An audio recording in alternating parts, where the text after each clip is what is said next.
This conference will now be recorded. All right. Call the meeting to order. Everybody stand for the pledge.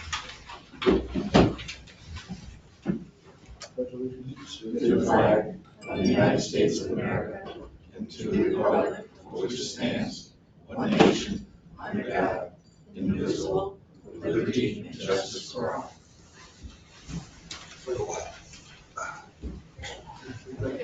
Sure. Lord, as we gather this day to do important business with the people of the village of Owego, grant us wisdom, compassion, and understanding. Amen. All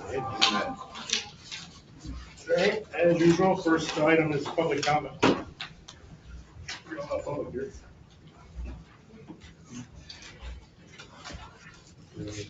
Public comment. That's probably your. Oh, not you.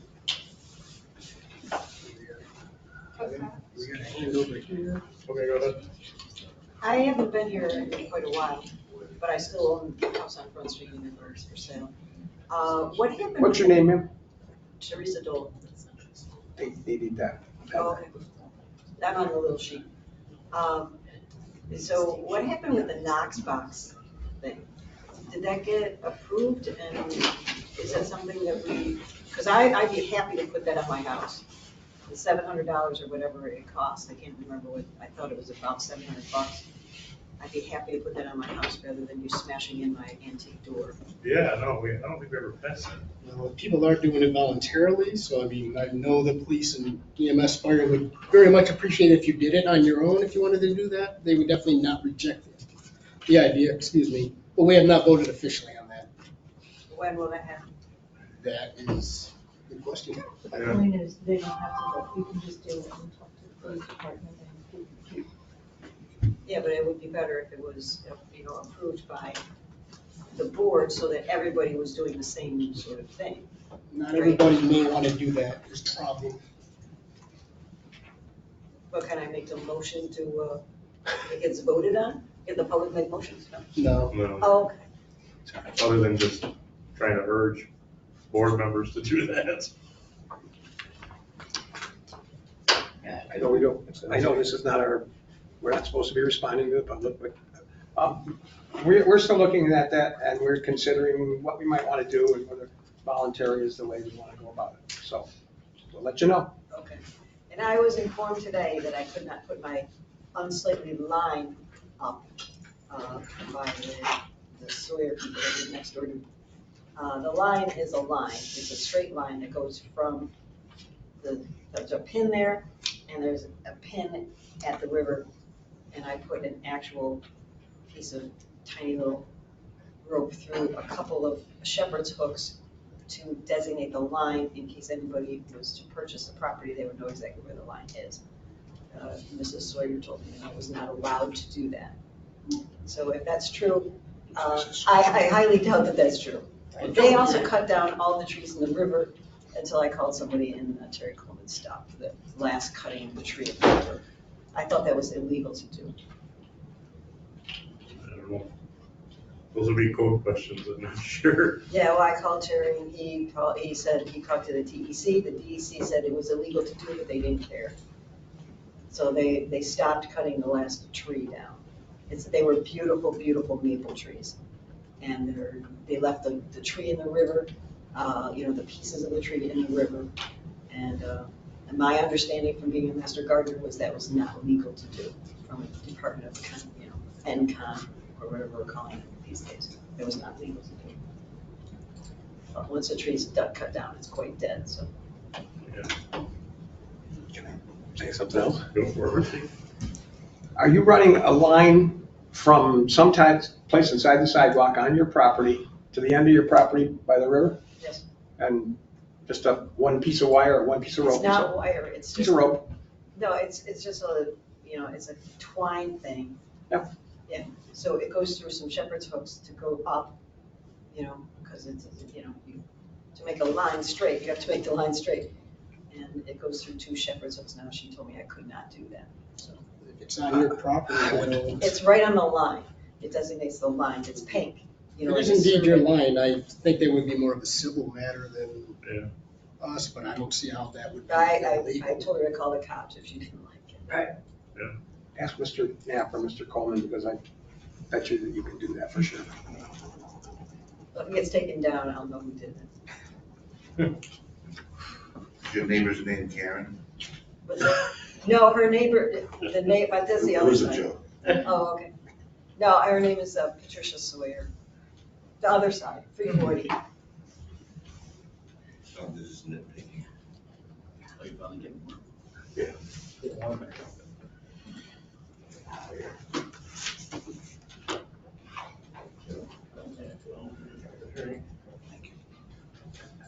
Anything else? Thank you. No problem. Thanks for your comment. Any other public comment? All right, so we'll move on to our presentation from Ashley. So you should have a thing on yours to share screen. Yeah. Yes.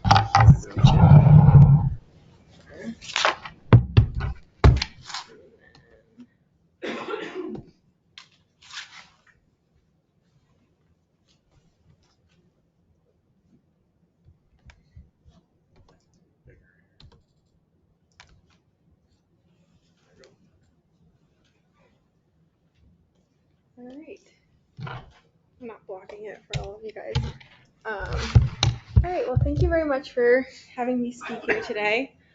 So I am the Sustainability Coordinator for Southern Tier 8 Regional Board, and with that, I am the Climate Smart Communities Coordinator for Delaware, Tioga, and Broome counties. So I'm here today to present the Climate Smart Communities program to you, and the goals of the presentation are to give you guys just an overview of the program, and 2, to understand the relationship between climate smart communities and clean energy communities, which you're already a part of. And then 3, present Owego's pathway to certification in climate smart communities, and then identify the support methods. And hopefully that will get you to passing. Are you going to looking to pass the resolution today to recognize the chair and the task force, or is it just up for discussion? It's just up for discussion because we haven't really talked about it. Okay, so yeah, present that idea to you and then get talking about it. And I apologize if I get too in the details. Some trustees and boards like all the details and others just like big picture. So you could tell me to move on if I need to and all that. So what is the Climate Smart Communities program? So it's specific to New York State, and it was created to help local governments take action to reduce reduce greenhouse gas emissions and adapt to a changing climate. So the goals are the gas emissions, building resiliency to the impacts of climate change, and for Owego especially, things like flooding, it really focuses on. Save taxpayer dollars, increase energy security and reliability, and improve community health, and support a green innovation economy. And it really focuses on demonstrating leadership as one of the main goals. So the benefits of joining CSC is that leadership recognition across the state. You get networking opportunities and sharing with different communities that are trying to do the same things as you. With it, you get assistance and resources. So with that, you get a regional coordinator, which is me, which I'm able to help with all of your initiatives for the clean energy and climate resiliency. And then also there are funding opportunities and cost savings through doing it. There's the CSC grants that you can apply for, and that's something that I could help apply for too. And you guys applied for that back in July through the CFA. That's an example of one thing that you could apply for is the community rating system, which you guys did. So benefits continued, improved local communities and natural resources, greater energy independence, focus on air quality, green spaces and recreation, flooding, like I said, and investment in an economy. So across New York State, there's 364 registered climate smart communities. There's 96 bronze certified communities and 9 silver communities. And within Tioga County, you guys were the first one to become registered, which you did back in, I think it was July or June. So that was great. And then, so the relationship between CEC and CSC, I really like to go over this because there's benefits to being in both programs, and there's a ton of overlap. So you're already involved heavily in the clean energy communities, and that's a NYSERDA program. And with that, your coordinator is Rachel Zevin. It used to be Todd Noby, but he left the position recently, so now it's Rachel Zevin. I don't know if you've connected with her recently. But in that, I think my presentation got messed up, so I'm sorry it says Endicott. I might have the wrong one open. Sorry about that. I think you guys have 2,500 points in CEC. And so when you hit 3,000 points, you get a $10,000 grant. When you hit 4,000 points, you get another $20,000 grant. So total would be 30,000. And then when you hit 5,000 points in that, you get $70,000. And yeah. So what do we need to do to hit that other 5,000? So you would focus on different actions, and the middle part of that slide are all the different types of actions that you can do. So things like a clean fleet policy, unified solar permit. So there's these different actions in the program in CEC, and they overlap with climate smart communities too. Okay. So there's just a lot of actions that you could do, and by creating the climate task force, they would help you to prioritize the actions for your community and really tailor it to like your interests and goals. So with climate smart communities, it's a DEC program, and that coordination is through me. So steps to becoming a certified climate smart community is first to pass a resolution, which you did, and second is registering on the online portal, which has been done as well. And then from there, you form a CSC task force. And this is usually comprised of volunteers, residents, officials, local business owners, and you nominate a CSC coordinator as well. And so those two actions are important because they're mandatory, and they get you 30 points combined towards the 120 points that you need in the Climate Smart Communities program. So how many people do we need on that board? It really depends on the community, but it can be anywhere from like 5 to 15, but usually like 8 to 10 is the sweet spot. Okay. Yep. And then after that's done, you start working on the Climate Smart Communities actions at your own pace. So again, this is where the task force comes in and starts thinking about what would be the priorities for you. So there's big ticket items like developing a climate action plan or a resiliency plan, and then there's smaller things like changing traffic signal lights.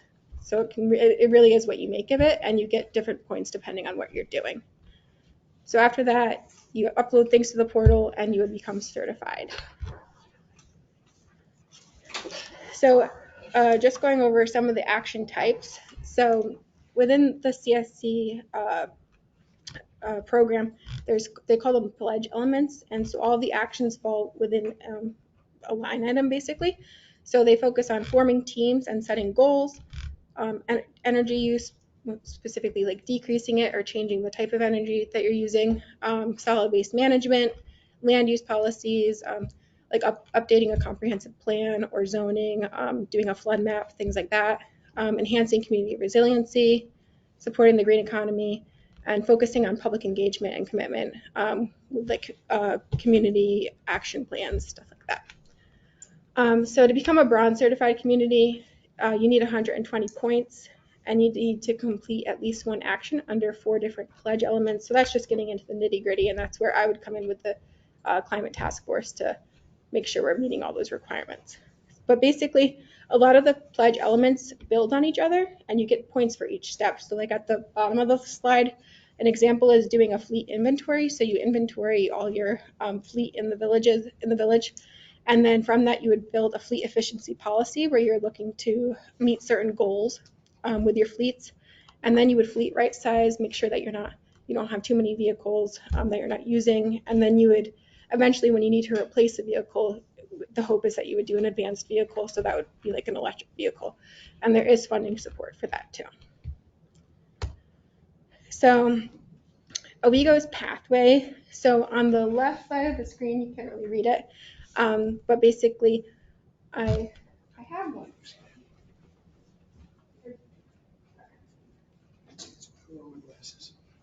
I have these for you guys. You might be able to see it better, but it's the slides. Sorry, I didn't hand them out earlier. Thank you.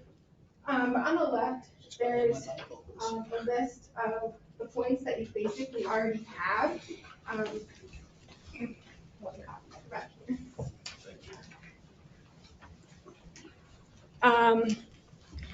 So creating a community task force, like I said, gets you 20 points, and appointing a CSC coordinator is 10 points. And so those two actions are really the only mandatory actions in the entire program. The rest you can really pick and tailor to your needs. But basically, being so heavily involved in the Clean Energy Communities program gets you a leg up in this program. So you've already completed a national or regional climate campaign, which is considered being involved in CEC. In the CEC program, you've adopted energy benchmarking, which got you 4 points. You did LED streetlights, which gets you 12 points, and you did community choice aggregation, which gets you 12 points. And then in progress, which is the community rating system. So just basically by doing what you're already doing, you're over halfway to 120 points. So you have 67 out of 120. And on the right of that slide, I identified some like easy tasks that a lot of other communities kind of start with. And they also some of them overlap with CEC, so you would be getting more points in CEC, Clean Energy Communities, which also comes with that. The more points you get, the more funding you have.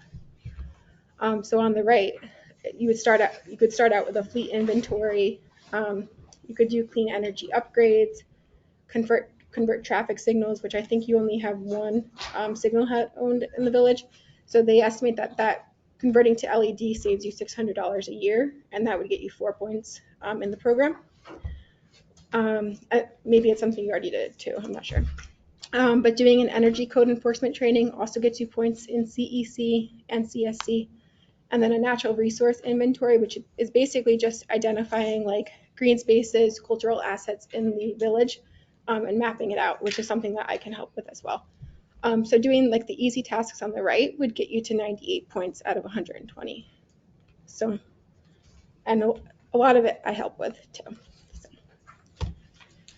I just wanted to go over the community rating system really quick. So the goal of the community rating system, being involved in that, is to increase public safety, decrease your flood risk as a community, which includes the damage to property and public infrastructure, and also decrease insurance rates for property owners. And so through this, the flood insurance premiums are discounted to reward community actions to minimize exposure to floods. And communities evaluate the effectiveness of their flood programs against a nationally recognized benchmark. And there's steps in it. It's through FEMA, and you undertake mitigation actions through this, which there's 4 different types: public information, mapping and regulation, flood damage reduction, and flood preparedness. So that's within the Climate Smart Communities program, and that's what you applied for funding for through the CFA back in July. Okay, so Part of it. Damage to property and public infrastructure. Now, we've raised this building up about the flood level, so would that get us credits there? It should get you something. So I haven't gotten too involved in the CRS. I don't have another community that's doing it, but that's something that Jamie would help out with if you get the funding for that. But if she doesn't, then I could. But the idea is that you go into it at a baseline, and they kind of, the website, they rank you and your preparedness, and then you do different measures to help mitigate. So if you're already doing measures, then you would go in at like a better prepared baseline, basically. But the idea is to keep increasing it, getting better. Yeah. So within Climate Smart Communities, there's a lot of other flood and water focused actions that you can do.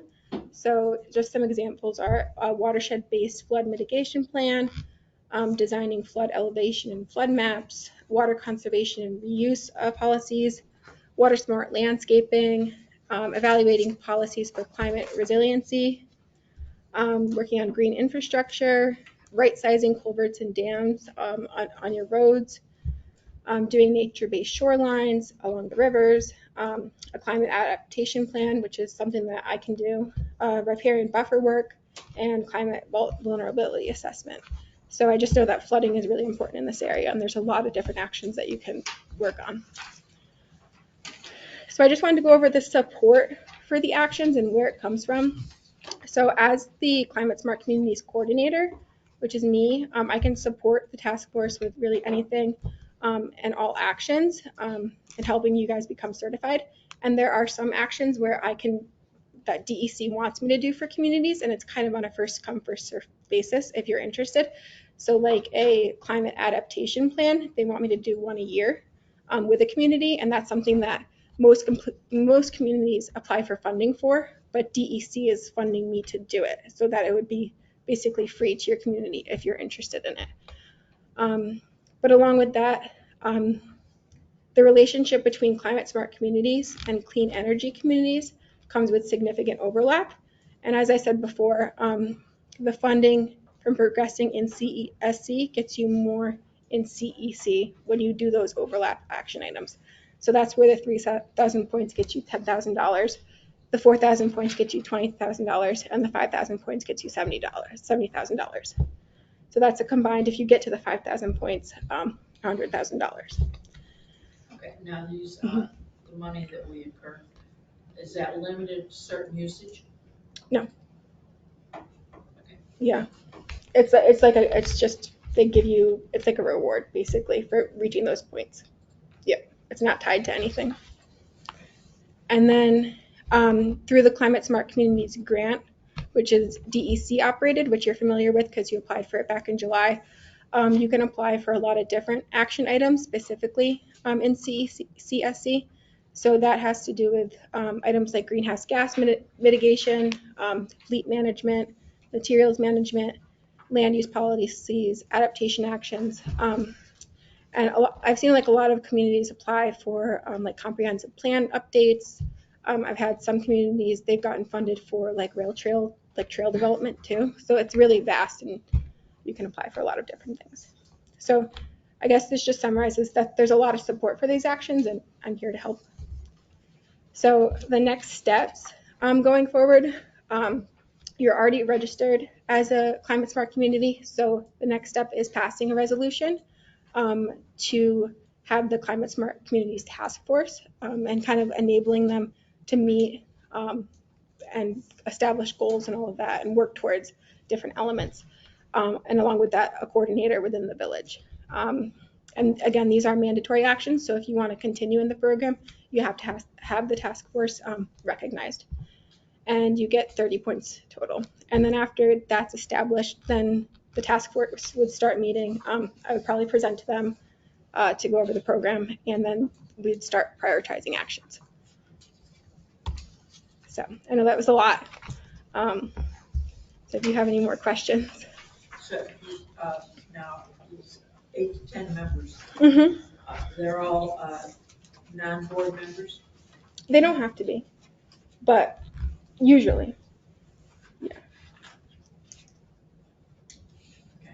Okay. And the coordinator that you nominate kind of acts as a liaison between the task force and the board and the government officials and all of that. Yeah.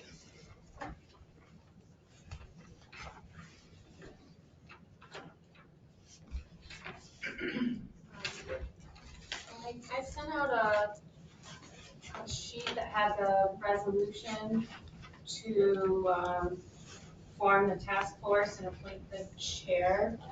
But I don't see anybody having it. Do you know where? Well, I figured we needed to talk about who should be on the task force in general, because this is the first time we've really heard of it. Okay, so there's a resolution that has a list of people, 80 people who agreed to be on the task force and their titles, and then the ex officio members. And so I can, if you give me a minute, I can bring them up.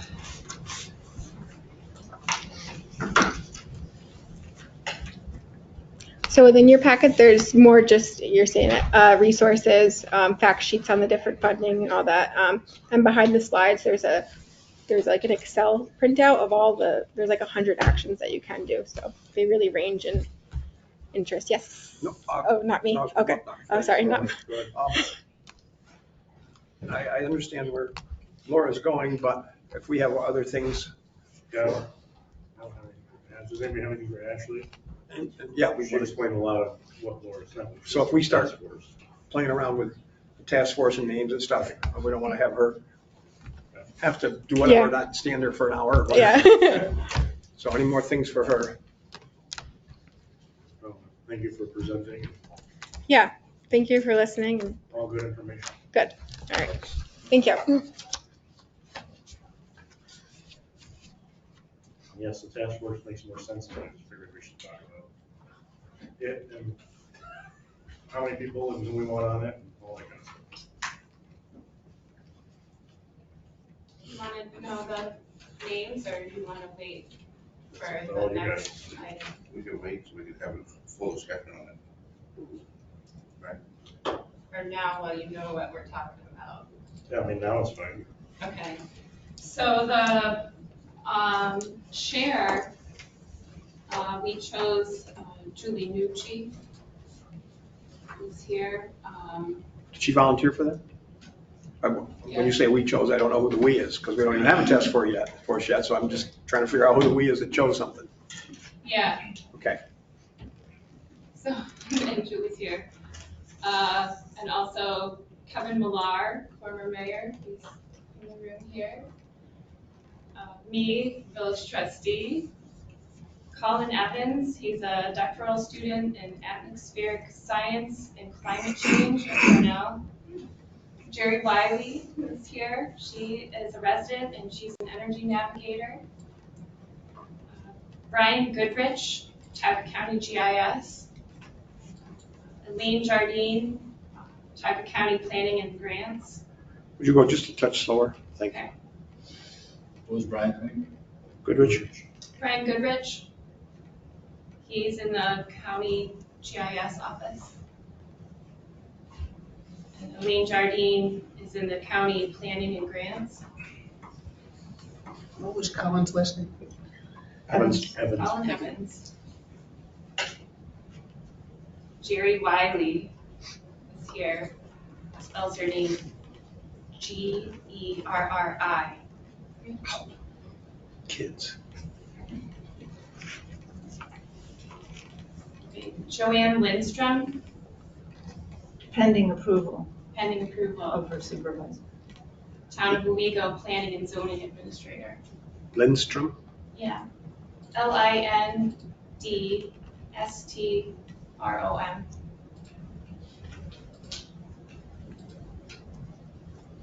And Andrew Stone, he's a community planner intern.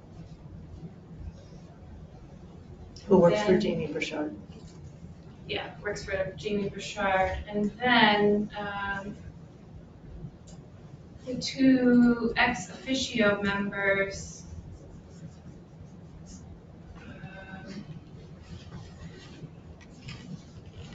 Jason Fenn, last name Fenn. He's a program specialist, public outreach at FEMA. And then Kristen Heichka, it's KristenHychka.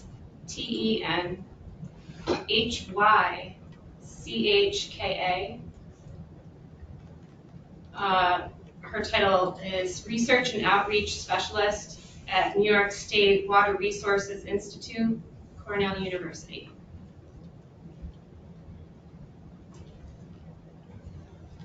And so that's who we've got set up for the task force initially. Wow, thank you for all your work. So I guess a lot went into that. A question I have on this is there any requirements of the people on our task force in general, like do they have to be residents of the village or have some interest in the village or? Can I answer? Yeah. No. Usually you want it to be a mix, so you want there to have some stake. So like someone from Tyler County Planning would have it, or Town of Owego. You do want some sort of representation from like the government, like in an official position, so that's where you would come in. But it can be mostly volunteers, just residents. So it can be really what you can get. Oh, it looks like about half the people are residents, right? Yes. Can I say something? Just Kevin and Laura and I talked about this. We consulted with Ashley about what makes an appropriate board. So we, actually quite a lot of thought went into trying to have proper representation and a mix of skill sets. I wanted to get somebody from Binghamton University in their planning, since they're right along the Susquehanna River, and I contacted some people, I didn't get anybody. I would like to get a hydrologist. So I'm on the search for a hydrologist. There's no hydrologist on there now. So, who did you say would chair the committee? Julie. And if we get the Climate Smart Communities grant, it would become Jamie. But, I mean, we don't have the grant yet. There's no reason why her firm would name, she becomes the CSC coordinator as the leader of the effort. This task force would recommend to us stuff to do. The point of the task force is to identify the priorities. And then certainly if the task force meets and we say, hey, these are the priorities, we can come to the board and say, look, this is what we've identified as the priorities and discuss it. But it's for us to do all the work of trying to say, how do we maximize these programs to the best needs of the village? And then come to you guys with a summary of that. I'm just trying to figure out all the different people on there. Seems to be a lot of people from the county and the town. Rusty. So we are interested to know what authority the task force has, and of course, their authority is simply to do all the work and then bring it back to each potential thing back to the board to see if they want to implement those things. This is whether or not we're going to decide on all these particular people or anything, this is I'm going to be a wise guy, this is a way overqualified board. This is a board of people that know what they're doing. Oh, I thought you were saying like they shouldn't be on it because they're too qualified. Oh, No, I didn't say that. I said those foolish folks. Cream of the crop. Yeah. This is a, Good picks. I'm not. In other words, they're gonna be very underpaid. Yeah, don't talk to me about underpaid. You live there.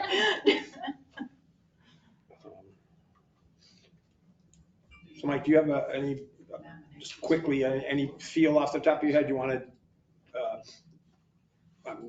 we can think about this for 100 years or think about it more, we don't have to do anything tonight. Do you want to talk to some of these people? It's up to you guys. The only reason I didn't print out the agenda and have it on the agenda was because we hadn't even brought up the idea yet, so. Whatever you guys want to do. We could pass that resolution Laura sent tonight, or we could talk about it and pass it next time. Tell me what Brian Goodrich was again? What's his? He's a Tyler County GIS. Oh, yeah, GIS, thank you. They just do mapping. If they already have the ball rolling, I wouldn't need to put up brakes or anything. No. So we do have quite the interesting mix of people with talents and things. I don't remember how many, I do like to have a lot of village residents if we can. I don't remember how many of them live in the village here. Jerry, you live in the village?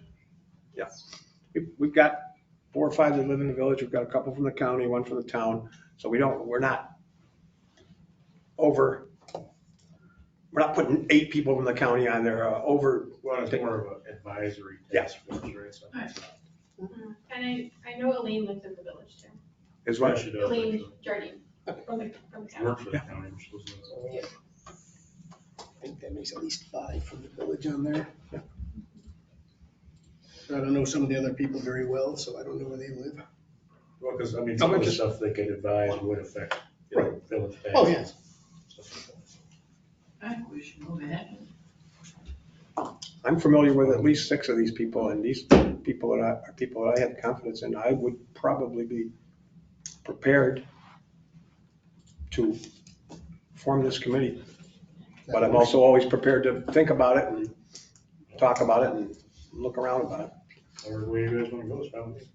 I'll read it and I'll propose it and then you can second it if you'd like. Okay. Sure.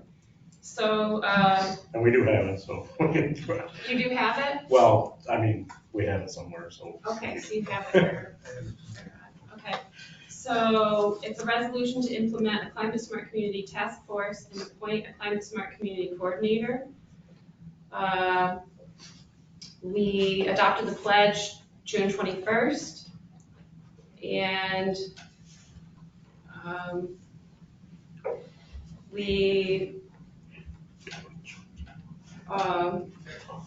agree that this task force will meet at least twice a year. It will consist of community members, municipal representatives, and other relevant stakeholders. We're appointing a chair, and that is Julie Nucci.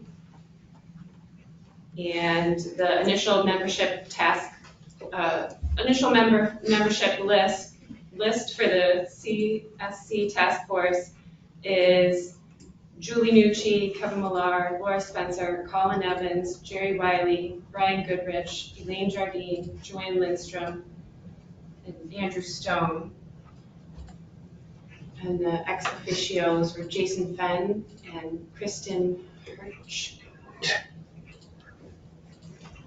I'll second that. That long name we can't pronounce. Just Joanne kind of wanted to hold off until she got approval from her supervisor because he's on vacation. So we had, the latest version took her name off. I want to honor her request. Okay, so we put temporary by. So, or do you have to put some asterisks or something there because. Contingent upon her. You can take her out, we can put it on next time.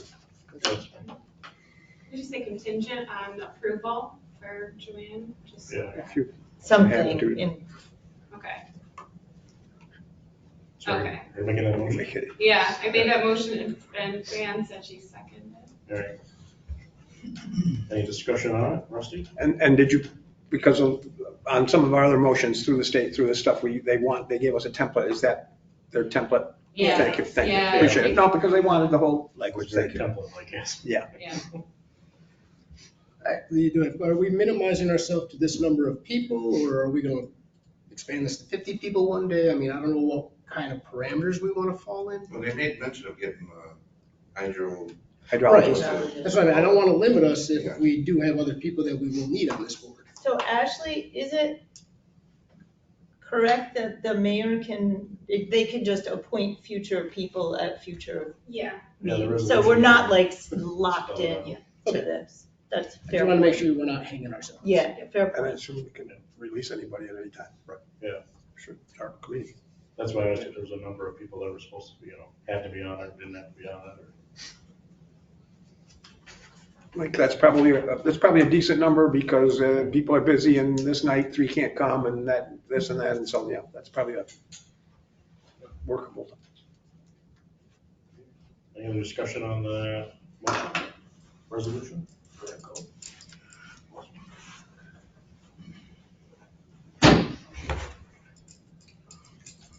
All right, we'll vote on that. Rusty? Yes. Rob? Yes. Laura? Yes. Fran? Yes. Charles? Yes. Ed, joins us online. Yes. All right, so, we'll go back to the department head reports for some reason here, but. Paul, what do you got? Just the short reporting period, the 1st to the 17th. We've been dispatched 89 EMS calls so far this month. We've done 2 standbys for football games. Still more to follow. They just got back in from one this evening. 4 standbys for the monster trucks. We had 8 people covering. 2 very minor patient contacts to go along with that. Administrative wise, some interaction with the lawyer in reference to HGAC and re-chassis. We spoke to a potential new employee. I talked to Ron. We had a date lined up, and we left a message and called several times and no call back. So don't know. Facebook, we received some good recognition there, thanking the crew. So that's copied in there. And the vehicles are as listed for there. I know Jeff was talking to you or your guy this week to get some work done on the ambulance, some minor stuff. And there's the ambulance mileages. If the HGAC stuff gets approved tonight, you know, we're working hand in hand on re-chassis stuff for ambulances. Right now, we're looking at 2024 model year. And so we want to get in line fairly quickly to get that going. So at least we have a couple chassis in line. Hey, did your department get paid directly from the monster truck people for your coverage? Yes. You got the money? We got the check. Okay, And as of noon time today, there wasn't any issues. okay, good. So Don't spend that. Should we do the HGAC thing now? Good time. So you can explain it? well, it's a collaborative purchasing group. It's kind of like the one that they bought the last fire truck 804 off of. And what it does is allows the village to purchase, of course, you know, within normal means of equipment, ambulances, it could be fire equipment, it could be DPW equipment, who knows? And that will save a lot of time, money, and efforts to do this collaborative group versus going out to bid for certain items. Mike, Rusty? can I ask a question? Yeah. When we bought 804, we didn't belong to the group at that time, but we still could do it. The place that we're looking at potentially re-chassing ambulances, the same place of 31, they don't belong to that group, that the same company group that the fire truck was bought off of. So we belong to some group, similar Yes. group or sister group Yes. of that, this one for the fire truck. And I don't know that name. I did a couple meetings ago, but I'd have to look up in my notes. Yeah, I forget what it is. Did Nate prepare this resolution? I'm sorry? Did Nate prepare this resolution? Nate reviewed the resolution.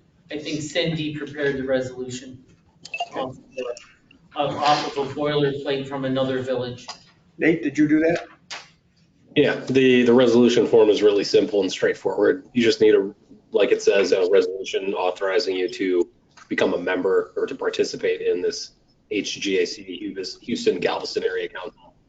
After this, you will need, and Paul, I assume Cindy told you, I mean, this resolution does not authorize the purchase of anything. It authorizes. I understand. Yes. Yeah, so you are going to become a member of HGAC, which is free. And then Paul, will need to bring at a future meeting a resolution authorizing a specific contract, a specific purchase of a specific thing, and identifying, the dollars for that. Rusty? I move that we adopt the resolution as written for membership. A second. Yeah. Any discussion on the resolution that hasn't been already answered? Now, do they guarantee to be competitively priced? Yeah, that's part of the HGAC's competitive pricing. Someone was jumping, state bid. Yeah. It's kind of like. Nate wants something. Nate?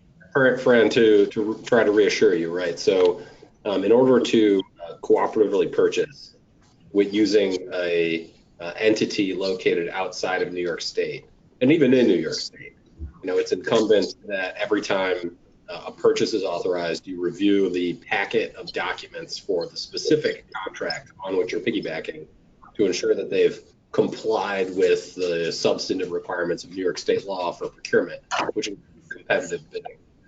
And so, I'm familiar with HGAC already from other clients. And so broadly speaking, I can tell you that they follow the procurement requirements of New York State. They advertise for bids, they solicit, review competitive offers, they award on the basis of either best value or lowest. And so broadly speaking, there is some assurance that yes, in fact, they have tried to procure a truly competitive offer. Thank you. Any other questions about that? We'll vote. Rusty? Yes. Ron? Yes. Laura? Yes. Frank? Yes. Charles? Yes. Ed? Yes. All right. And one, yes. All right, anything else from any of us? No, I'm good. Anybody have anything for Paul? Thanks, Paul.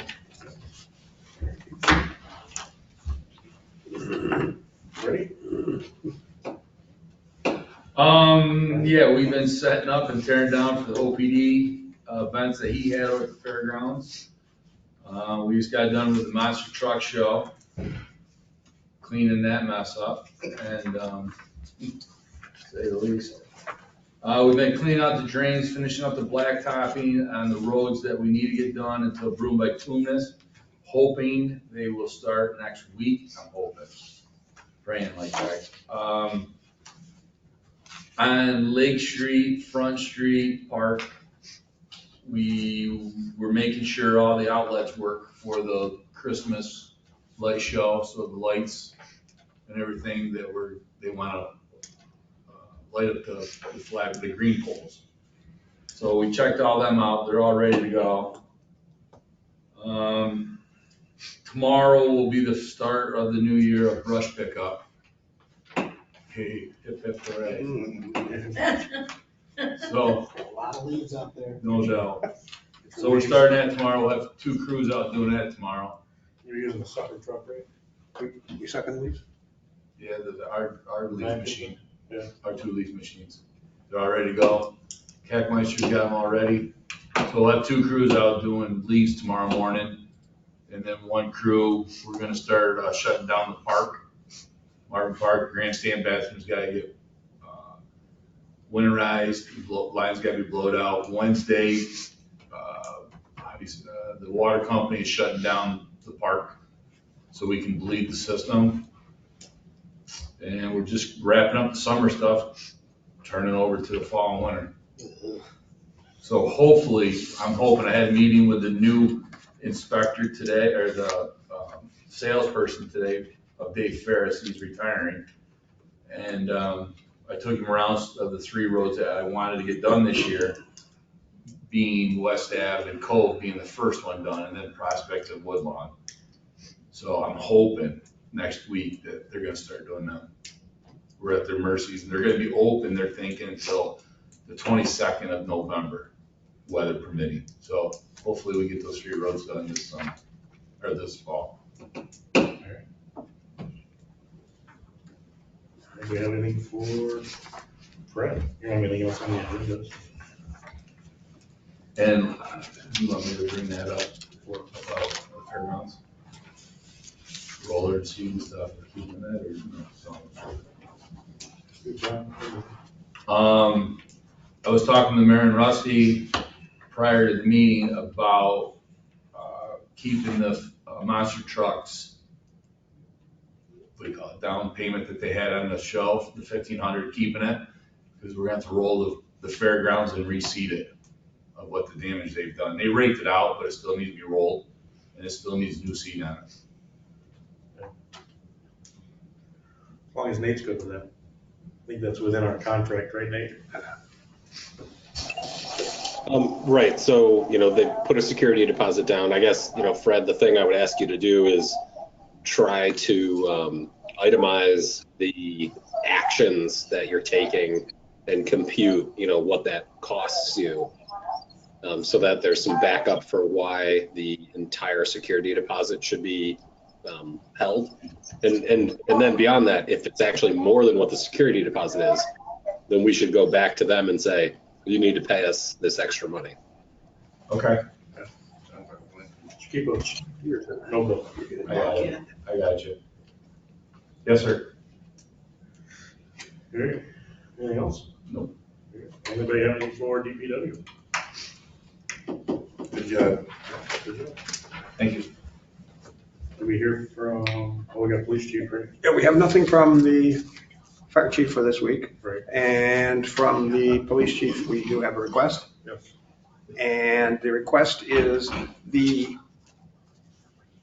personnel committee has met with Justin Wilt, who is the candidate for part-time officer and SRO officer, and they have interviewed him. And I will, before I go along any farther, I will ask just so everybody can be, Mr. Pelton, Mr. Blair, myself, Mike. So we've interviewed him and we find him, I believe, acceptable for those positions. And we recommend to the board that we hire Justin Wilt, Justin Wilt Chamberlain. Wilt Chamberlain. Justin Wilt. No, not Chamberlain, that was a joke. Justin Wilt. Highly qualified. Yes, he is. He, 22 years state trooper, 3 years to Benton County Sheriff's Department, 8 years United States Military Reserve, MP Police. Zillions of courses, every check that could ever be done, and we believe the chief of police believes he's highly qualified, and we believe he's highly qualified.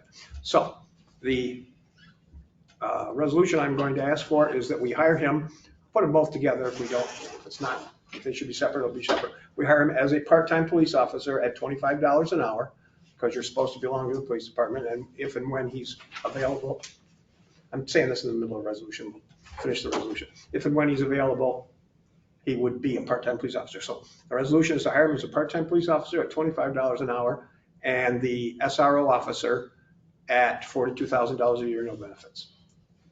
Second. All right. Any discussion on that?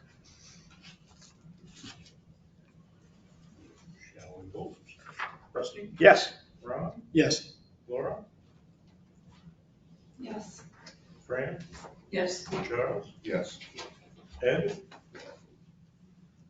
Yes. And yes. That's everything the chief had for today. Okay. All right, next thing, let's go through the property, the MOU, that's Brandy's here. So, we talked about it last meeting. But a lot of people were missing, and we didn't vote because I can't vote out. Do you want me to reintroduce it? Sure. Okay, so I think you guys are aware the land bank is considering taking on 98 Fox Street and 94 Spencer Avenue as potential demolition projects. I think it was back in May or June, when they brought forward the potential of the village partnering with the land bank on 98 Fox Street. And that would be to cover, or to reimburse the land bank half of the demolition costs, which include environmental testing upon completion of the project. And then since the village owns Forever Green space right next to it, you guys also had passed the resolution to agree to take on the property. We deed it over to you once the project is complete. And then there was also, well, from what I understand, there was no official resolution passed, but discussion on 94 Spencer Avenue as well. So our attorney, Joe Mayer, worked with Nate on drafting an MOU because we just wanted to formalize the resolution that you guys had already passed. And last time there wasn't enough members, it seemed like, so we wanted, the mayor asked that I come back this week and put it before you guys again. Yeah. And this half money would come out of the ARPA money. For both. Which one? Which one? Okay. How much of it's not free money. It's not free money. It's money that we don't have to spend on something else. How much will it be? That's your question for Brittany.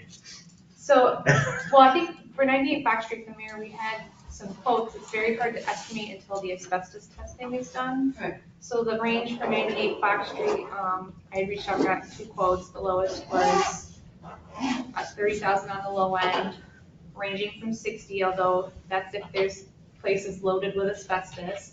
Obviously, we can't know that till the asbestos testing is done. So, we were talking about somewhere around 30,000, just to give you guys a sense for the 10 structures that we demoed over on Temple Liberty Street. Those properties ranged from about 15,000 to 25,000. We had one property that was loaded with asbestos and it was very large. That one was around 35,000. That was the highest one we had. So just to give you a range of recent projects that we did. And then 94 Spencer Ave, I'm guessing it will be somewhere in the 25,000, $20,000 to $25,000 range. So it would be half of that for you guys. The land bank would come in after that, and you would come in at the other. And I did want to ask Ron, because you mentioned 94 Spencer, we were thinking is doing a sidewalk project. You mentioned the village might be interested in taking that over as well. There's a lot of code violations in the neighborhood right now, and I don't know if it'd be a good idea to leave that open to procurement from residents there. So if that's something we want to adjust to, we can do that. If we want to do the same thing that we're doing with 98 Fox Street Village. That is just my opinion. There's definitely 6 other people on this board, but. I'd have to go back, our board meets next Wednesday, I'd have to go back to them, but I don't really see an issue with it if we want to do that. And our 50% will come from ARPA money, which we have a couple $100,000 left of. Rusty? Do we have a similar potential concern about asbestos in 94 Spencer as we do on 98 Fox? Is that also? We haven't done any asbestos. I know we haven't done any either one, but. Not that I'm aware of right now, no. But you said on that one, that could go from 30 to 60 with asbestos problem on Fox. Are we sniffing at Spencer going from 25 to 50? No, I don't believe that. Aren't all the windows missing? I don't Yeah. believe it's asbestos The house is siding. much smaller. Than Yeah, It's it's much a smaller. small place. I don't foresee that, no. We're not gonna hold you to that, right? What's that? I mean. Which of these houses on the side of green lots These are not forever green. We buy them and tear them down with our money. It would not be forever green. No, the other ones that are forever green are because of the FEMA buyouts. Right. No, FEMA. that's I just not. made So we could sell the properties. That's what I was getting at. That's what the land bank does actually.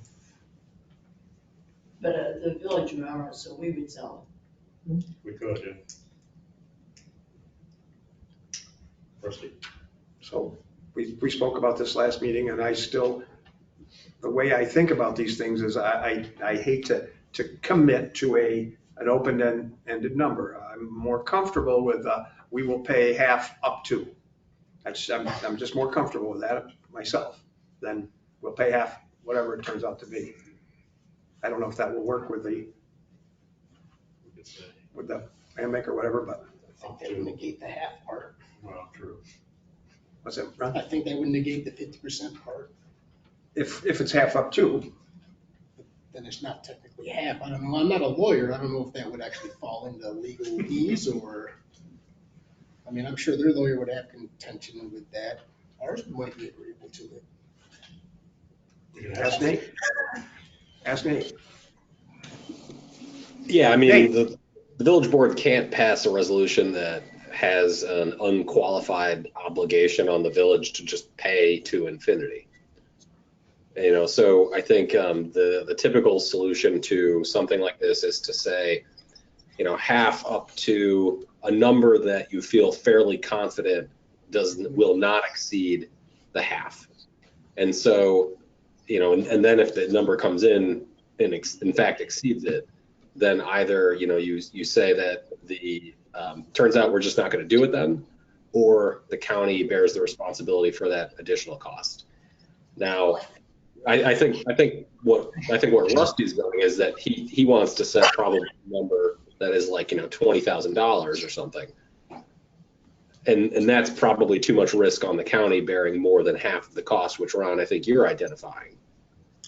So if you had some reasonable range of estimates and then said, yeah, we're comfortable paying half of that, and then if the actual bids come back for the work and exceed it, then there'd need to be some reconsideration by either you or the county as to how to cover that additional money. I mean, I think if you just expected like $30,000 to $35,000, that's probably, I would like to think that's more than enough. But I'm not a contractor or familiar with estimating these things. Like I said, the one that came in for the ones we demoed on Temple and Liberty Street, that house, I think it was 37 Temple Street, it's about 3,500 square feet. It did have quite a bit of asbestos in it. That one came in around 35,000. That was the highest cost that we demoed for that property. So what's it cost to get appraised to find out how much is gonna be done? To do the asbestos testing? Yeah. It's a lot. I'm just asking because you gotta do it no matter what anyway. See, that's the thing. I know what the price would be. The only way you're gonna know is if you actually hire a company to do it. Like somebody might quote you some numbers for it, but depending on the procurement process that's being followed, quotes don't cut it. Like you got to do a competitive process. Yeah, so we did get proposals in from companies to do the asbestos testing. Our board meets next week and they have to vote to decide who to move forward with. And so we'll proceed with the environmental testing after that, and after we close on the properties with the county, we have to do that first. So Then Tim O'Rourke was over working on the Liberty Street houses and the Temple Street O'Rourke houses. they had won the bid for the Temple and Liberty Street projects. So do we want to say up to That's what I'd want to do, but 30,000 a piece? How much? Or, I don't know. more for the bigger one. Yeah. How much do we want it to be? The highest amount, the bigger one was 60. 60, but once again, Half would be 30. she was, and Brittany was saying the great big house with asbestos on Temple Street was 35. I just quickly off the top of my head, I would like to do, we will pay half up to our part being 20,000, which would be 40,000 for the whole deal. I would like to do that for the one, and I would like to do for less for the other one. Just my thought. Anybody else? Anybody? I'm not making a motion, I'm just talking. Well, could we agree to pay half of the engineering fee? The environmental testing. Yeah, to find out what the situation is and then go from there on whether to The hard pay thing, half of it. We're making it too hard. Kind of all one thing. Right, Brett? I mean, you kind of. so the hard thing with it is obviously the timing, and for us to be able to take on those properties, we have to know that we have partnership with the village. Otherwise, the land bank board will probably decide to move forward with these projects and go with other projects. So we do have to know that we have that buy-in from the village and the commitment to partner on the project. That was really the whole part, the point of the board agreeing to take these properties on. Yeah, but what I'm saying is if we pay half of the fee for the engineer to tell you what, the situation is and then vote on whether we want to pay half of that. I don't know, that's just an idea. What did you say that the rest of the ones over on Temple and Liberty were in general? That the big one was 35, just off your top? It just ranged. Yep. I think the lowest one we had was about 15,000. Was about The what? lowest one we had was 15,000. 15. Yeah, and then they ranged mostly up to 25, 26,000. Because those are big apartment buildings there, most of those guys. Yeah, a lot of them are multifamily. There's a couple that were smaller structures. Rusty? You know me, I don't want to spend any village money, every nickel that we don't have to spend. I'm not making it yet, but I'm going to be interested in making a motion that we pay half of the Fox Street thing up to our share of 20,000, 40,000 total, and pay half of the Temple Street, or I'm sorry, Spencer Street share up to 20 our half, 10,000, 20,000 total. I'm interested in doing that. Do you think that would fly? I have to take it back to my board. I obviously can't make that decision for them. So, if that's what you guys want to present, I'll go back to them and discuss that. I'm interested in doing that. 40,000 total? Are those No, 20,000, numbers? potentially up to 20 on Fox and 10 on Spencer. You think those are reasonable numbers? I definitely think 98 bucks is probably reasonable. I don't, even the people that gave us the quote that said 30 to 60 said there's no way it's Ed's gonna waving his hand. be 60. Yeah. What's up, Ed? Can't hear you.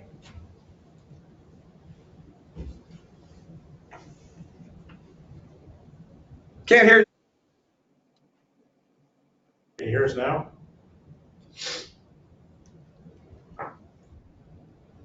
We can't hear you. Shake your head if you hear us. Okay. We can't hear you.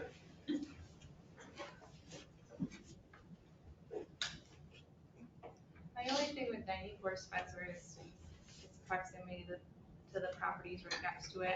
And also I know there's like that cliff right behind it. So that's, it's not necessarily the asbestos, but difficulty of getting in there. Nate, can you still hear us? Okay. And I assume you can hear me. Yep. Yep.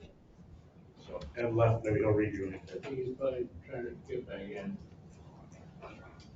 Yeah, I can see Spencer being kind of a challenging logistically to. Those guys, if you watch them take Temple Street down, I mean, there was a house this far from the other house and they took that down like they wanted to. I think we were taking both houses, weren't we? Was it? Yeah. No, they took one down. It was, yeah, I don't know how they did one. Yes, yeah. But it might not be the cheapest of the cheap, just because they do have to ship in there. Could we do 30,000 up to 15 for the? We could do anything. Could we try that? I don't know that it's gonna come in at 20. It makes me.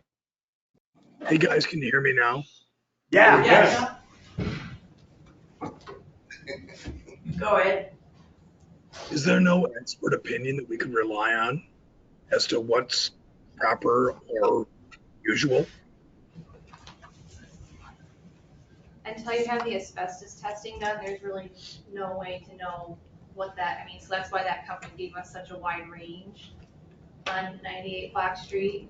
The numbers I just gave you were real numbers from our project on Temple and Liberty Street, and, those demos were done very recently in April, so they started in April.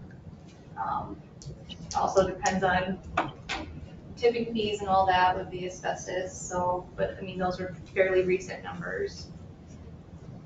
Here's the question.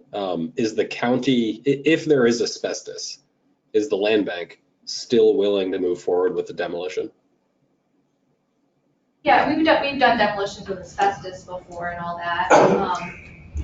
Once we're committed to a project, we own it, we're gonna move forward with it.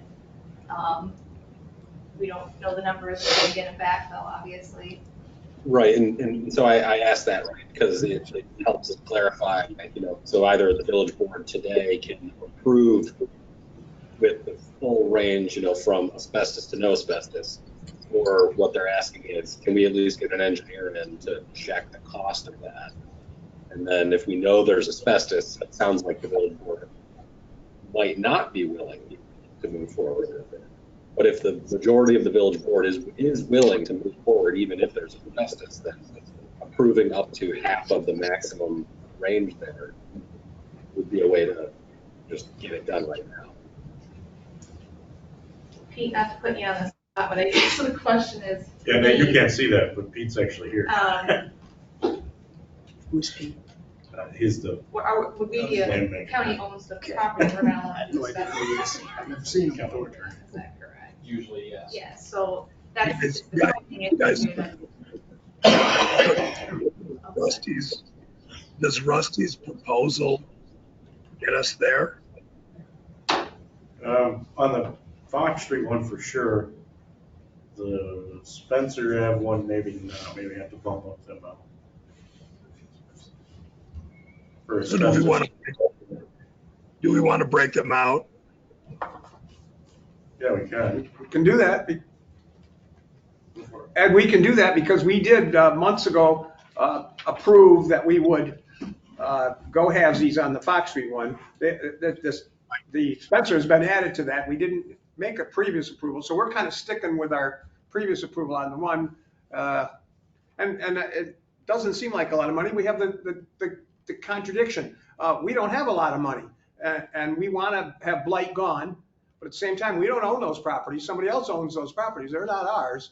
So we want the blight gone, but we don't have a ton of money to get rid of it. It's that same old trick. But once they're cleared, then the property will become the village's, right? Well, we can do that. We don't have to. We cannot have it become ours if we don't want it to. Well, we don't have to. We haven't made the resolution yet, but we intended to do it there. But it's not really an advantage for it to be our property. In general, if those were developable, that would be our advantage. Otherwise, we have to maintain them. So no, that's not necessarily great for us to have them be our property. Ron mentioned if somebody crappy gets the property and craps it up, although you can build something on it. Anyway, that's that, another contradiction. The Spencer one back then was tiny. Yeah, we make a nice side yard for one of those, but that's the question. A lot of the side yards are full of huge code violations right now. All right, so I'm going to make a motion that we, will be similar to this motion here, that we go in partnership with the, whatever the name is for the land bank, on the Fox Street property for half with a maximum of the village's contribution at $20,000, and that we do the Spencer Street property at half with the village's maximum contribution of $15,000. I'll second. Any other discussion on that? The only thing I can think of is Brittany, the land bank takes the title to the property. Do they have title yet? I just don't recall. No, we don't have title yet.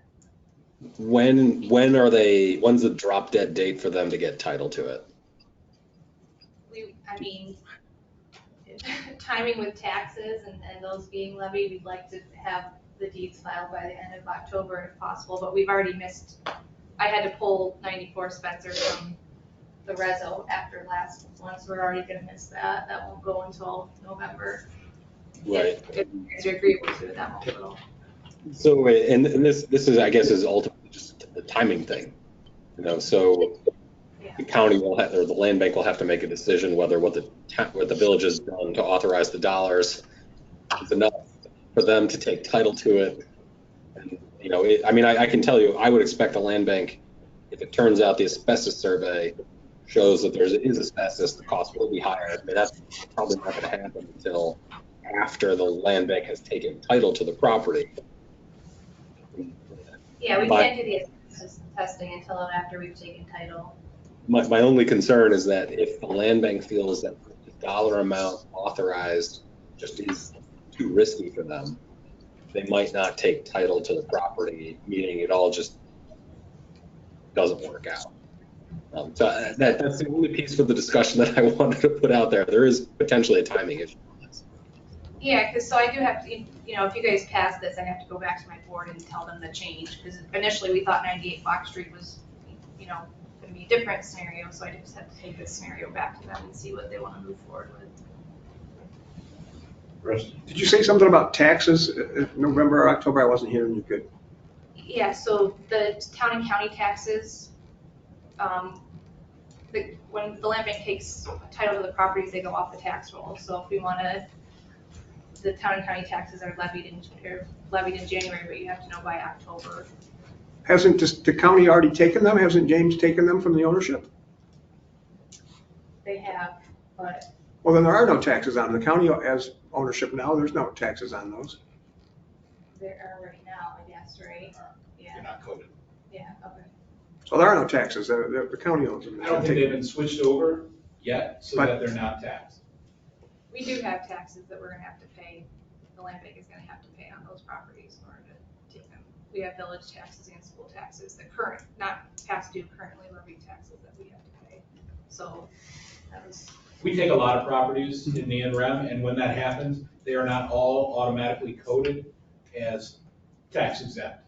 So that only ones that really get coded are ones that for a period of time, the county's gonna hold them. And if they're gonna go to development, either they're gonna get sold at an in-rem auction, or they're gonna go to the land bank. They usually remain on the tax rolls. So I think those are currently on the tax rolls. So the county's taken them, Treasurer McFadden has taken those properties, it's gone through the process. He didn't put them up to auction, or he did, or they didn't auction, or whatever, but he took them. So the county owns them. Yes. So how would there be taxes due? The county doesn't have to pay the county taxes. I'm confused. The county doesn't pay taxes to itself for the properties that it owns. Right. Because of the timing that we're just talking about, there's still gonna be a tax bill. So school, village, all the taxes are still gonna be in place unless we were to code them or file with the assessor essentially that they're gonna be non-taxable. So I believe that those properties are still currently listed as tax properties. Okay, so I'm not trying to be argumentative, I'm just trying to understand. So if you don't take them and the county keeps them and the treasurer or whoever owns them, and you don't take them and a year goes by, are there a year taxes that somebody owes? Who owes what taxes to who? If Jim is taking them and the county's taking Right, them? if we were gonna hold them for a long period of time, at that point, we probably would have the paperwork done to have them listed as tax exempt. Otherwise, we would just take them to the next auction, or we'd hold a special auction and sell them to the public. I don't know if I'm, sorry, I'm not trying to be hard, I'm just not understanding. Once again, if you don't take them and the county keeps them, taxes are accruing? Until we record them as tax exempt, yes. Okay. And then 2 years from now, Jim puts them up to auction and they sell. Right. So there's taxes owed on those? If they are tax exempt, at that point, no. So if they're not tax exempt, somebody owes taxes on them 2 years from now? Yep, the county would be, right now, if we left them the way that they currently are, Yeah. yes, there would still be taxes owed against them and someone has to pay them. And that could be the county. Okay, I'm sorry. Thanks for bearing with me. So you wanna move on this as soon as possible? We're ready to, we have more discussion on that, we're ready to vote on the motion, trustee. I'm ready to vote on it. I don't want to do it if there's absolutely no chance that the county wants to do what I just said, but if that seems somewhat reasonable, I want to do it. 15 on one and 20 on the other? Correct. Do we want to add in there that we would also take Spencer like we are Fox? When it's done. Ron, what do you think? That falls within their realm. I mean, they had planned on selling it, whether it be to us or a private entity, was my understanding. So with 98 Fox, the thought was it probably isn't redevelopable because it sits so low in the floodplain. You've already taken down forever, and have forever green spaces. So that was the thought with 98 Fox. We didn't have that discussion on 94. We thought you guys would prefer it to be a side lot program, but if the village is interested in acquiring that afterwards, I can take that back to my board, and I don't really foresee an issue with that. It's a very small lot. It's probably unlikely that at this point anything can be rebuilt there unless you guys acquired, more demolitions and there was things that was large enough to be rebuilt on. But at this point, it's very small. So if that's something you guys are interested in, I can take that back to the board. Yeah, that's just my opinion. I mean, because I live right there. I see it every day. I'm asking you. So that's. So you're saying You'd the rather one that on Fox be is taken or below rebuilt? the floodplain? It just sits kind of in that It's a hole. private entity. Do you know where? Yeah, could we fill that in? If we don't take it, the county's responsible for it. I We think take it, that we're you'd have to, responsible for it. We know how that works out. I don't know, I you mean, have to in go order through to flood sell it? damage prevention regulations. As long as it's not FEMA, right? Yeah, As long as it yeah, we can do complies whatever with we want. We can do whatever we I want, mean, if we if we got it. took soil from someplace else, like Absolutely. parking lot there at the chapel, filled it in over there. I know I'm talking too much and we're belaboring this, sorry. You know the next door house to it's a piece of junk. Yes, Is that something you guys are looking at also? I don't know that that's up for tax foreclosure. Okay. I can check with Jim McFadden. but Okay. not to my knowledge. I have no idea. Yeah, just, It The little could yellow be, house, yeah. right. There's a lot of properties in a 3-year cycle, so it's. Yeah. the reason I bring it up just is if the one next door is a piece of junk and gets torn down, now somebody's got a little piece of property to put something on. Okay.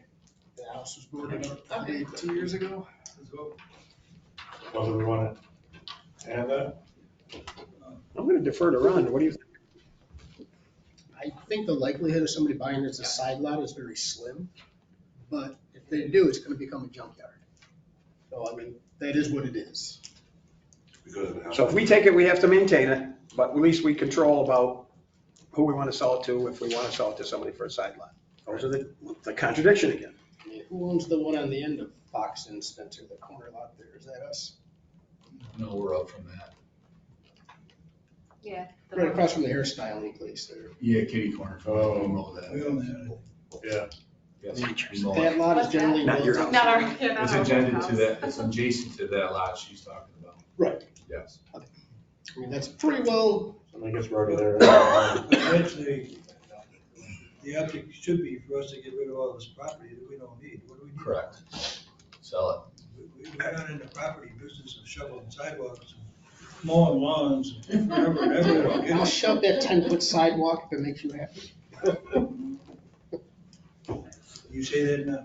I live there and I do it anyway because I have a damn snow blower. it. I'm talking about one Fox. I'm not going that far, that's That's what what I'm getting at. I'm saying they're That's all. what we're mowing now.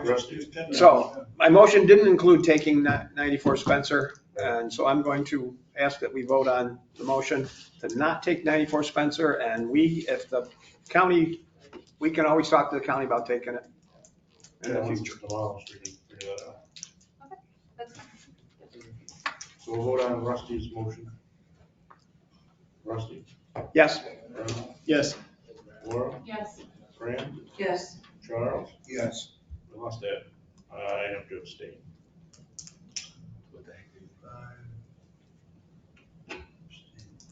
I hope that's going to be okay. Yeah, I'll take it back. I'll let you guys know. Okay.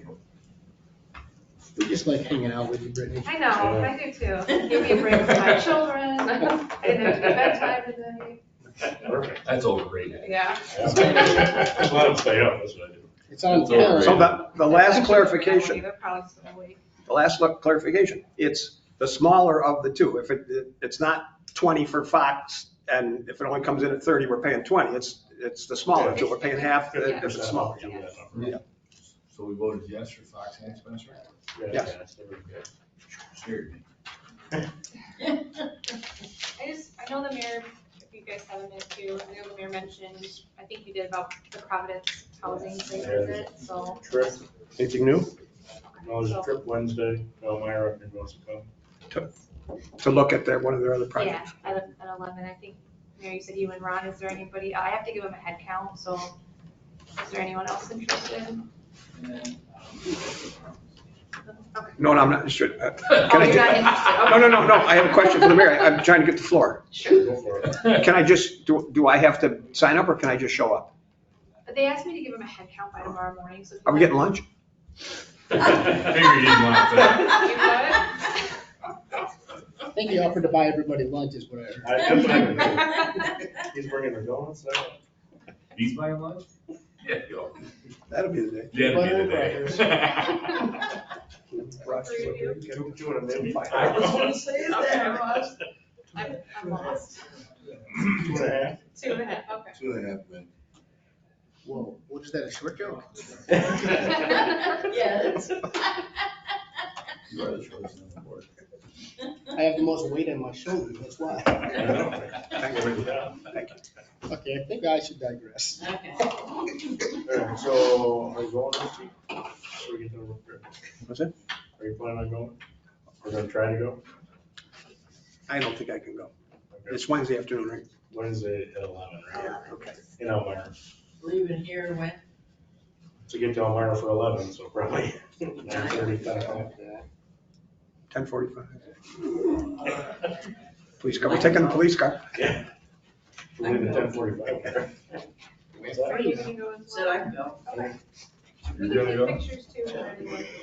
The carpool, Yeah, I can drive anyway, so. you here? Yeah, we can. Since Rusty was gonna buy lunch, now that's on you, Fran. Since you gotta pay Mike Uber, it's gonna be. I know, I'll turn on Uber late. Charge it to the village. That might be a conflict. 5-star ratings only. We'll be here about 9:30 probably. Okay. What's that? No 5-star rating, I can't come back? That's right, no second round.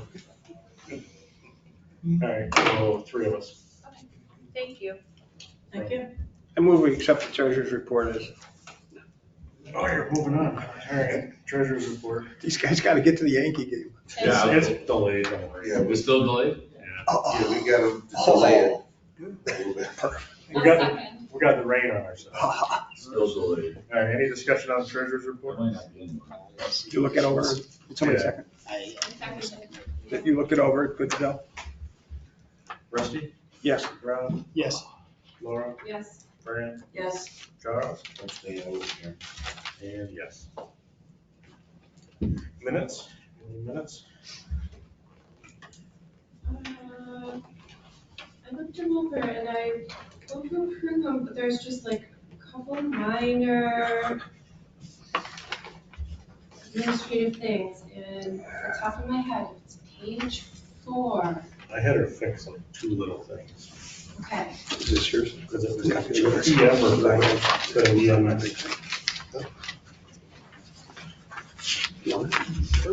Okay. Yeah, so, page 4, can I be Laura Spencer? So I just want Laura Spencer. Laura, I believe it says instead of Says Spencer. Eberly. Could you do me a favor, tell her you want your check changed to? I want my check changed too, yeah. You have We to all fill want out our a form checks for that. changed. You Oh, have to give us a directive. oh, okay, You can't just change checks. You give me a little form. okay. Yeah, What's the other and thing? then okay, so it's all on page 4. Page And then, in my reports, it was EPN, Environmental Protection Network. Instead of the- I had to meet with the EPA, yeah. Oh, I thought it was ESPN. We made that joke last time. We'll take care of it. All right, cool. And then, can I vote to approve with those, small? More. We'll take care of it. Laura approves that with those corrections. Who said that, Charles? Huh, what are we doing? Oh, you. Second. No, well, Brandon. even if I saw the video of the meeting, I still have to abstain because I wasn't here. Not necessarily. Not necessarily. Okay. You were probably sharper than the people. Yeah. I know I was able to hit pause. All you're doing is verifying that they were tightened up. Yeah, it's okay. All right, let's go. Okay. Rusty? Yes. Ron? Yes. Laura? Yes. Fran? I actually was saying I wasn't here. Charles? Yes. And yes. All right, next thing is the zoning map. So is everybody clear on what we're doing with this? This would just be the board accepting that this map, that Cindy and Nate went through all the local laws and colored the map correctly as it is today. Doesn't necessarily mean that should be how the zoning should stand or we should make changes, but So they just colored it. accepting they colored the right boxes. Yeah, there's some of those color sheets. So can I ask Nate the question I asked before, make sure we got it? So Nate, I asked you this before, I want to make sure. If we vote on resolution to develop the zoning map, it is not the definitive answer. The definitive answer is what the local laws say. If someone looks at this map and turns out not to be accurate to a local law, this does not take the precedence. Is that correct?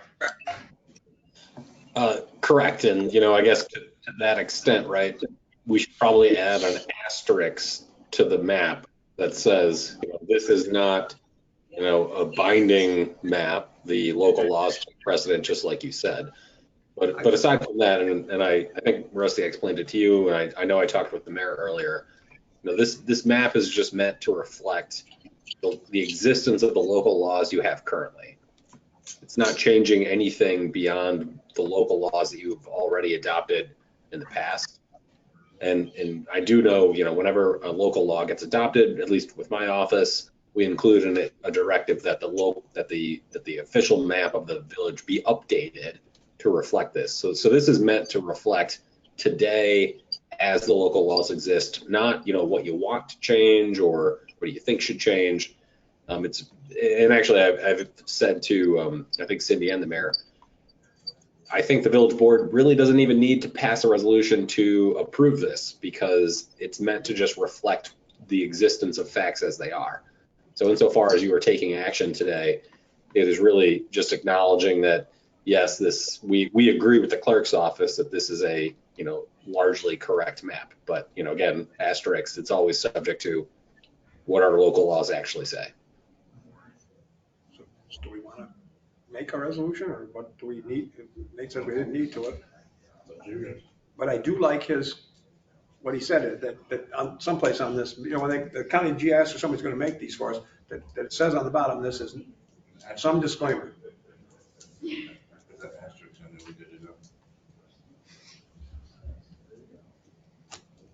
We want to acknowledge this as the new zone. Yeah, this is the one that people are going to reference when they look, right? That's what we're. Be fine with me. It's the same as the last one, but it's okay.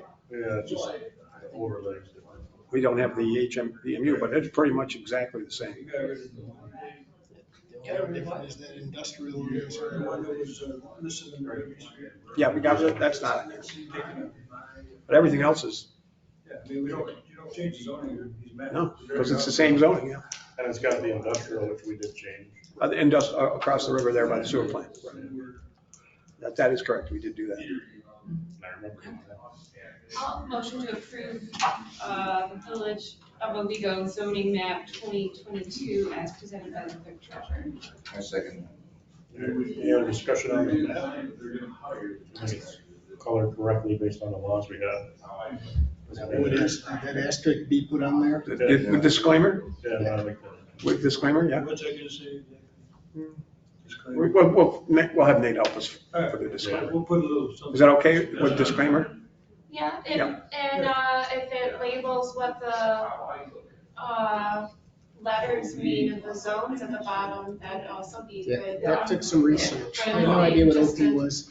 Just so that they say, like, that it says, it just only has the what sort of acronym and not what it stands Oh, for. it's so much help about. Yeah, the old one writes out what those districts are instead of Yeah. letters. But the map's all right, and if they were just gonna add a little bits of info, that might be, but that doesn't change anything, it's just extra info. Yeah, down here in the. Makes it more easily It just says understandable. A, CB, OP, I. And Roddy, you've got this old one at your office. Yeah, it was on the old one. Okay. Any other discussion on that? We shall vote. Rusty? Yes. Rob? Yes. Laura? Yes. Brian? Yes. Charles? Yes. And yes for me. Okay. One other thing on the agenda, clock tower.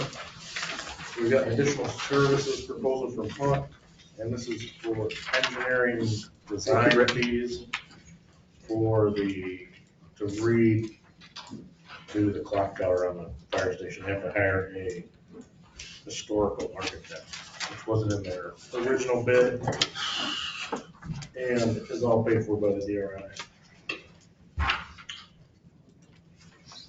So we have to formally accept their modification of their contract. You should have a So- copy. You should have a copy. I think I have it. So tell me again what we're doing. Say that again, I'm sorry. The clock tower, Yeah, no, but what is it we're doing to, we're allowing Hunt through their contract with us to hire, I forget who it is. It's in there. is that the architectural Johnson Schmidt for Yes. 23,555? Because it has to be a historical architect to redo that clock tower. Okay. Because they have to go through SHPO. Of course they do. Happened to be there at MWBE, so that helps us get all of that there. Does that cover the DRA as a whole or just that project? As far as percentages for MWBE? So it's our MWBE, our DRI project is one big contract, so that helps us get closer for the whole thing. So we're approving the increase of the 23,550, is that it? Correct. Which will be covered by, they're getting extra, it's not officially approved yet, they're getting extra DRI money up to the original amount we asked for the fire station. 400,000. They're getting about 200,000 extra from projects that didn't happen. Right, okay. A good thing to come out of COVID. So we don't really have much choice. We ship out, we're gonna have to do this. Yeah. If we want to do the clock tower, yeah. I mean, we pretty much have to do the clock tower. Make a motion. So we need a motion to hire Johnson Schmidt Yep. for $23,550. And it's on the agenda here, it's for me to sign the additional services proposal. I'm looking for it. but- It's on the back, last one. Okay, I move that we do that. A second. Any discussion on that? I guess I thought it was for the total, just under the 40,000 that we were approving, because there were a couple small amounts that Hunt is also doing additionally. And then they're getting credit for something at the beginning, so I think it's not just that we're hiring the Johnson Schmidt, or they're hiring the Johnson Schmidt, but we're not just doing the 23,000, we're doing the $40,000 Right, today is the additional services, not the 23. because they didn't have the clock tower in their scope at all. Yeah. Yeah, so like they're hiring out, but they're also adding more, and so so it's the, With both Okay. things. Okay. Yeah. Yeah. So that's the But- motion, 39, it's a motion to, I wouldn't even put a dollar amount on it, just. don't put the dollar amount, Additional service. additional services from Hunt and whoever they've contracted to. Verbatim off the agenda. Yeah, just right off We already got a motion. the agenda. So we're taking my number out, are we, and you say, Mike, we shouldn't put a number in, or, I don't think so, because it was just the proposal that they sent there. okay. just as the proposal, Yeah, as proposal as submitted. submitted. That's the motion. That's what I seconded. All right, any other discussion on it? Shall vote, Rusty, Yes. Ron, Yes. Laura, Yes. Fran, Yes. Charles? Yes. Yes. All right. So, Pete, you have anything? Talk about 178 Main. for the meeting? Pete DeWitt, the county attorney. I think he's here to give somebody a subpoena, I'm not sure. Oh, that would be. Is there anything? Is there anything? Am I on- is there anything- Am I on grand jury? Oh, I'm waiting, I got a 9:30 court case. Am I on grand jury again? I don't know if I can see about making that happen. Thanks. No, I think we're moving forward with that project, at least that is currently the plan. So I talked to the legislature about that, and we're kind of working on putting a budget together and submitting it to the State Office of Indigent Legal Services, so. He's talking about leasing our old building. So you want to tell us? Okay. about I had no idea what project you were talking about. Oh, I'm waiting for my subpoena. I'm like, damn it, I gotta run. The county's interested in turning that into a law space. yes. And they've looked it over, they've had their engineers, they've had different people there, and they're going through the works right now. So we had sold it to the village sometime back, and now at this point, we're looking at turning that into some kind of legal space as a joint project for assigned counsel primarily between Broome County and Tioga County. Most of your assigned counsel panel, they're actually attorneys that are from Broome County, a lot of just local Tioga County only attorneys. So that would give resources in Binghamton as well as here where the attorneys can kind of have a space to work. Currently, most people are working by meeting with somebody at Dunkin' Donuts and trying to discuss their case over coffee. So this would give them a place where they can do some of that work or have a place to, do lunch if you're in the middle of a trial or meet with your client. A little more privacy. Yes, So you're talking about leasing that space from the village? yes, that would be the proposal. So Irene Graven, who's our assigned counsel administrator, and I would probably come back at some point when we have things solidified and ask if you'd be willing to lease it to the county for a certain dollar figure. We have people working on it right now to see if we can get kind of an appraisal of what market space like that would go for. We're kind of working on what the utilities would be and put together a plan for how we would outfit it and hopefully have it up and running. Rusty? And of course, I want to swap it for Patch's Lumberyard on Temple and around the corner on Temple. That's what I want to do. We need that building for our fire station. We did discuss. You talked with We them did, about it? actually, Yeah, yes. yeah, because that's what I'd love to do. We discussed. Unfortunately, we don't have a place where we can put all the stuff that's currently in that building. We got some vacant lots we can sell you. We have a couple more. I did bring that up to them though. Okay, I appreciate it. How much does Leonard want for the junior high? More than we're spending. That building's gotta go. 1.5. Whoa. Well, It's a lot of space. There's one. yeah. One turn into a panic, 9 too much. Yeah. All right, any Thank other you. update? You good? That's pretty much Yeah. it. We made you wait this whole time just to do that? There was Yeah, public well, comment in the beginning. DUIND, D-E-W-I-N-D. Well, I was meaning to come to a meeting and I had looked at the agenda earlier and seen about what you were doing with the approval of the current map, which doesn't change anything, it just recognizes a map that's supposed to be in the clerk's office, so. I had talked to Nate earlier, just to make sure like that we weren't changing anything. It's almost exact. Yeah, seems to be. All right. So, next thing, trustee reports. Rusty? No report? I can email this to Cindy or Kim, but I need to put the wayfinding sign logo presentation on the agenda for the first meeting in November for the 7th. Yeah. Then I will ask for probably a 2-minute executive session for personnel. It's literally 2, I only have information to give you people rather than in front of the public. It's about a new hire. And, So you making a motion for that? yes. Who's gonna second? Second. Okay.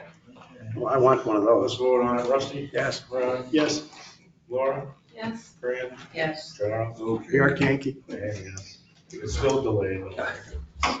Still late. And I know I sent out an email to people just throwing around the idea of having a work session to look at maybe changing some of the zoning, like in particular Turtle Pond, why is that industrial? Like those are things that maybe we ought to look at. Just throwing that out there since we were talking about the zoning map. And that was the only one that really popped at me, but there may be others that other people have concerns with. That's a good idea. It's all I've got. Laura? Are your signs DRIs? Yes. Yeah. Wayfinder, Yeah. that DRI sign project. Wayfinder logo. OHPC is gonna have its next meeting November 3rd. That's it for me. All right. Fran? Nothing of any particular consequence with the cemetery committee. Our next, meeting is October the 24th at 5:30. And, I'll submit for the, minutes, the, report from the last cemetery committee. Okay. Anything else? Charles? Other than the interview with the new police officer, participated in the night, what's it called? Appreciation night, yes. That was a great time. We had the Halloween tent, and all the kids came over and gave me pumpkin cookies. I can't tell you how they tasted, they wouldn't let me eat it. But it was a good time. DPW actually had a big hand in cleaning that place up, and I tell you, OPD, they swept up as soon as it ended. It was like it didn't even happen. It was so quick.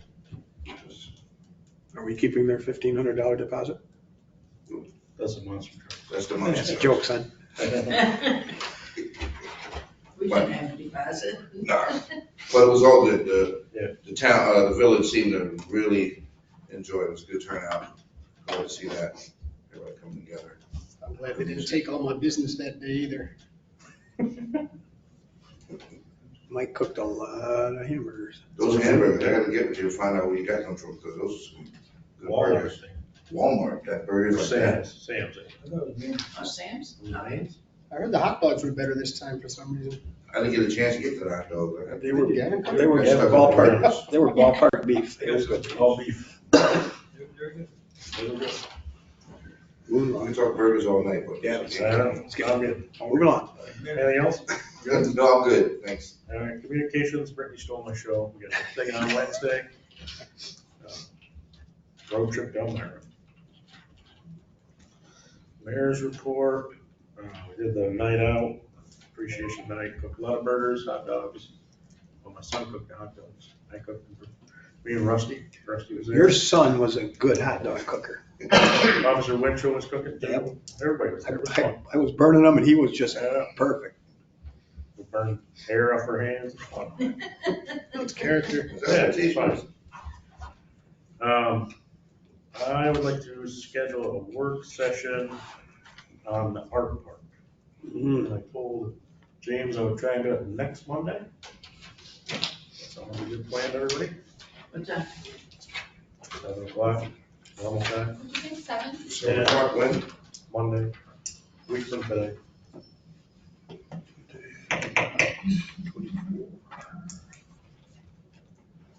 So 24th. Yeah. I'm out of town. Okay. Is there a better day? So the good days for James to come in person are Monday and Tuesday. No, I'm still out of town. Okay. But like the next week after, I'm okay, you know, Well, that's fine too. okay. Next week after. Oh, the next week after is Halloween. It's Halloween. Well, yeah, it's Halloween day. Yeah, Halloween night I'm doing something, That's what I mean. yeah. Once we did it like, we don't have to do it at 7, we can do it at. 7 o'clock is Halloween night, Sorry, sorry. can't do it Halloween. Yeah. we all- 7 o'clock Halloween night? The No. cemetery committee meeting at 5:30 to 6:30. Okay. I'll be here Halloween, think about candy. Just Throw that out there. Do it on the 25th. We're not gonna find a night where everybody's available. Chances are you guys Just should try look to at zoom that. in if you And you can. can join the thing. Yeah, I can join in that way, Okay. 25th, Do the 24th. 24th. on the 24th. 24th to 7? And Laura will join us on the computer hopefully. Yeah, Okay. Do we have to vote One on that? meeting here? Yeah. No. There. So we'll schedule that. Because I know we talked about last time, but a lot of people were not here, so we didn't really make any decisions on the art park. I was gonna ask Mike. Yeah. Do we have to publish that because it's gonna be the full board? Yes, yeah. Yeah, so it'll be regular publishing. So Mike can come, right? Mike can come in, of course. We're talking about you. Report, put on YouTube. 24th? Same thing here. Next Monday, we like having meetings, we're gonna have them every Monday now. Can I ask for an increase As in long as the money? bills aren't playing, I'll be here. There's enough work to do to have them every Monday. I know, right? Play when they're playing? What else we got, Mike? I got one, public comment.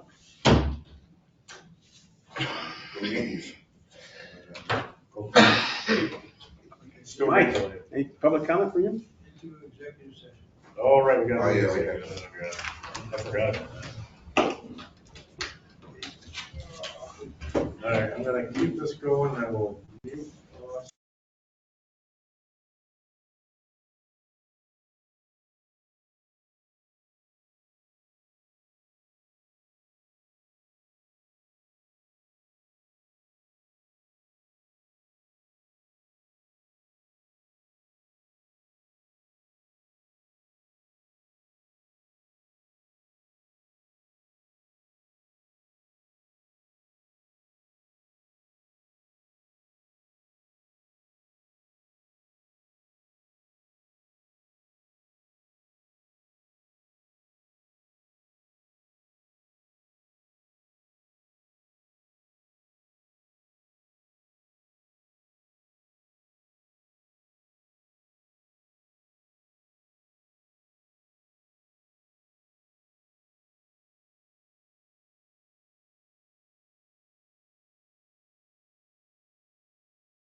It's not cheap, you gotta turn that down. Adjourn, Michael. Move to adjourn. I pay for that. Second. Bye, Nate. 9:05. Nate, we're all good. Good night. Have a good Bye, night. Nate. Go Yankees. He's not a Yankee fan.